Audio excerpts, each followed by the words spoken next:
നോക്കിയേക്കാം, ഒരു ഡെമോയും കൂടെ നോക്കാം. ഞാൻ വാഹനം സ്റ്റാർട്ട് ചെയ്തു. ക്ലച്ചിൽ നിന്ന് കാലിങ്ങ് മാറ്റി വയ്ക്കുകയാണ്. ഓക്കെ, രണ്ട് കാലും പുറത്തിട്ടിട്ടുണ്ട്. ക്ലച്ച് നിങ്ങൾക്ക് കാണാം. ഇനിയിപ്പോൾ ഞാൻ ഫസ്റ്റ് ഗിയർ ഒന്ന് എൻഗേജ് ചെയ്യാൻ പോകണം. ഹാൻഡ് ബ്രേക്ക് ഒന്ന് സേഫ്റ്റിക്ക് വലിച്ചിട്ടേക്കാം. കാരണം എങ്ങാനും ഗിയർ വീണ് വണ്ടി പോയി കഴിഞ്ഞാൽ അവിടെ ചെന്ന് ഇടിക്കുന്നേ, നമ്മുടെ കിണറ്റിൽ ചെന്ന് ഇടിക്കും.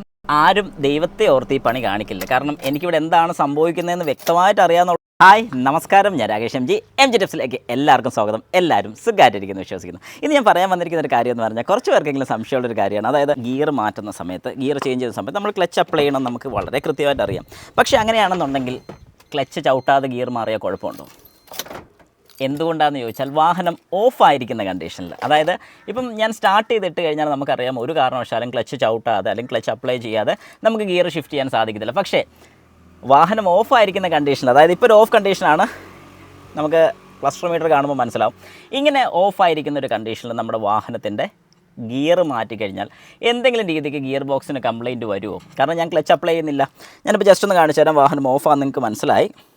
ഓക്കെ, ഞാനിപ്പോൾ ഫസ്റ്റ് ഗിയർ ഇട്ടു. ഞാൻ ക്ലച്ച് അപ്ലൈ ചെയ്യുന്നില്ല, നോക്കിയാൽ മതി. ഇത് ക്ലച്ചാണ്, ഞാൻ ക്ലച്ച് അപ്ലൈ ചെയ്യുന്നില്ല. ക്ലച്ച് എന്ന കാലിങ്ങോട്ട് മാറ്റി വെച്ചു. Second, third, fourth, fifth, reverse, അങ്ങനെ എല്ലാ ഗിയറുകളും വീണിരിക്കുകയാണ്. അപ്പോൾ നമുക്കൊരു കാര്യം മനസ്സിലായി, ഗിയർ വീഴും. അപ്പോൾ ശരിക്കും പറഞ്ഞാൽ എന്തുകൊണ്ടാണ് ക്ലച്ച് ചവിട്ടാതെ ഗിയർ വീഴുന്നത്? കാരണം നമ്മൾ പണ്ട് തൊട്ടേ അല്ലെങ്കിൽ വാഹനം ഓടിക്കുന്ന കാലഘട്ടം തൊട്ടേ നമ്മൾ പഠിക്കുന്ന ഒരു കാര്യമാണ്, ക്ലച്ച് ചവിട്ടാതെ ഗിയർ മാറാൻ പാടില്ല. കാരണം ക്ലച്ച് ചവിട്ടാതെ ഗിയർ മാറിയാൽ എന്ത് സംഭവിക്കുമെന്ന് ചോദിച്ചാൽ ഒരു പല്ലൊരേന്ന് ഒച്ച കേൾക്കും, ഗിയർ വീഴത്തുമില്ല. അതാണ് ശരിക്കും സംഭവിക്കാൻ പോകുന്നത്. നമുക്ക് ജസ്റ്റ് ഒരു ഇതും കൂടെ നോക്കിയേക്കാം, ഒരു ഡെമോയും കൂടെ നോക്കാം. ഞാൻ വാഹനം സ്റ്റാർട്ട് ചെയ്തു. ഓക്കെ, നമ്മുടെ വാഹനം സ്റ്റാർട്ടാണെന്ന് കാണിക്കാൻ വേണ്ടി നിങ്ങൾക്ക് RPM മീറ്റർ നോക്കിയാൽ അറിയാം. ഞാൻ ക്ലച്ചിൽ നിന്ന് കാലിങ്ങ് മാറ്റി വയ്ക്കുകയാണ്. ഓക്കെ, രണ്ട് കാലും പുറത്തിട്ടിട്ടുണ്ട്.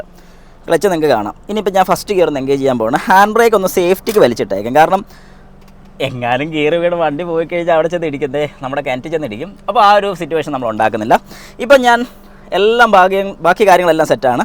ഇനി ഞാൻ ഫസ്റ്റ് ഗിയറിലോട്ട് ഇടാൻ വേണ്ടി പോവുകയാണ്. നോക്കിക്കോണം, കണ്ടോ, വീഴുന്നില്ല. അപ്പം ഒരു കാര്യം തീരുമാനമായി, സ്റ്റാർട്ടാക്കി കഴിഞ്ഞാൽ ക്ലച്ച് ചവിട്ടാതെ വീഴത്തില്ല. ഇനി നമുക്ക് റിവേഴ്സ് ഗിയർ ഇട്ട് നോക്കിയാൽ എന്താ സംഭവിക്കുന്നതെന്നുള്ളത്. ആരും ദൈവത്തെ ഓർത്ത് ഈ പണി കാണിക്കില്ല. കാരണം എനിക്കിവിടെ എന്താണ് സംഭവിക്കുന്നതെന്ന് വ്യക്തമായിട്ട് അറിയാമെന്നുള്ളതുകൊണ്ട് മാത്രമാണ് ഞാനിത് കാണിച്ചു തന്നത്. നിങ്ങൾക്ക് മനസ്സിലാവാൻ വേണ്ടി മാത്രമാണ് ഞാനത് കാണിച്ചു തന്നത്. അതായത് വാഹനത്തിൽ നിന്ന് സ്റ്റാർട്ട് ചെയ്തിട്ട് ക്ലച്ച് അപ്ലൈ ചെയ്താൽ നമ്മൾ ഗിയർ വിടുന്ന സമയത്ത്, അതായത് ഫസ്റ്റ് ഗിയർ എന്തുകൊണ്ട് വീണില്ല എന്ന് ചോദിച്ചു കഴിഞ്ഞാൽ സിങ്ക്രണൈസറാണ്, സ്പീഡ് മെയിൻറ്റെയിൻ ചെയ്ത് കഴിഞ്ഞാലേ അങ്ങോട്ട് വീഴത്തുള്ളൂ. അതിനാണ് ക്ലച്ച് അപ്ലൈ ചെയ്യുന്നത്. കാരണം ആ ഒരേ കറക്കത്തിൽ നമുക്ക് ഒരിക്കലും ആ ഗിയർ വീഴുന്നതായിരിക്കത്തില്ല.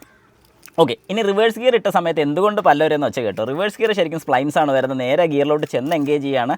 അതുകൊണ്ടാണ് ഓടിക്കൊണ്ടിരിക്കുന്ന ഒരു വാഹനം ഒരിക്കലും റിവേഴ്സ് ഗിയർ വീഴത്തില്ല എന്ന് നമ്മൾ പറയുന്നതിൻ്റെ കാര്യം. അപ്പോൾ നിങ്ങൾക്ക് ഇപ്പോൾ ഒരു കാര്യം മനസ്സിലായി, ക്ലച്ച് ചവിട്ടിയില്ലെന്നുണ്ടെങ്കിൽ വാഹനം സ്റ്റാർട്ടായിരിക്കുന്ന കണ്ടീഷനിൽ ഒരു കാരണവശാലും ഗിയർ വീഴത്തില്ല. ഇനി വലിച്ചിടാമെന്ന് വിചാരിച്ചാൽ നടക്കത്തില്ല. പിന്നെ അല്ലെങ്കിൽ സിങ്ക്രണൈസറൊക്കെ പൊട്ടിച്ച് അല്ലെങ്കിൽ വലിച്ച് പിടിച്ചൊക്കെ ഇട്ട് കഴിഞ്ഞാൽ ഒന്ന് ചാടി വാഹനം ഓഫാവുമെന്ന് മാത്രമേ ഉള്ളൂ, അല്ലാതെ വേറെ ഒന്നും അവിടെ സംഭവിക്കാൻ പോകുന്നില്ല. അപ്പോൾ ഇനിയെങ്കിലും നിങ്ങൾ മനസ്സിലാക്കേണ്ട ഒരു കാര്യം, വാഹനം ഓഫായിരിക്കുന്ന കണ്ടീഷനിൽ ധൈര്യമായിട്ട് നിങ്ങൾക്ക് ഗിയേഴ്സ് എല്ലാം ചേഞ്ച് ചെയ്യാം. അത് ചേഞ്ച് ചെയ്യാനുള്ള കാരണം എന്താണെന്ന് ചോദിച്ചു കഴിഞ്ഞാൽ അവിടെ ഡ്രൈവ് ഉണ്ടാകുന്നില്ല. അതായത് എഞ്ചിനിൽ കറക്കം വരുന്നില്ല, എഞ്ചിനിൽ നിന്ന് ക്ലച്ചിലോട്ട് കറക്കം വരുന്നില്ല, ക്ലച്ചിൽ നിന്ന് ഗിയർ ബോക്സിലോട്ട് കറക്കം വരുന്നില്ല, എല്ലാം ഐഡിലായിട്ട് നിൽക്കുക. അന്നേരം നമുക്ക് എല്ലാ ഗിയേഴ്സും സ്മൂത്തായിട്ട് ചേഞ്ച് ചെയ്യാൻ സാധിക്കും. അതുകൊണ്ട് വേറെ പ്രശ്നങ്ങളൊന്നുമില്ല. പക്ഷേ കറക്കം വരുന്ന സമയത്താണ് പല ഒരേന്നും കാര്യങ്ങളൊക്കെ പ്രശ്നങ്ങൾ വരുന്നത്. ഞാനിപ്പോൾ ഒന്നും കാണിച്ചു തരാം.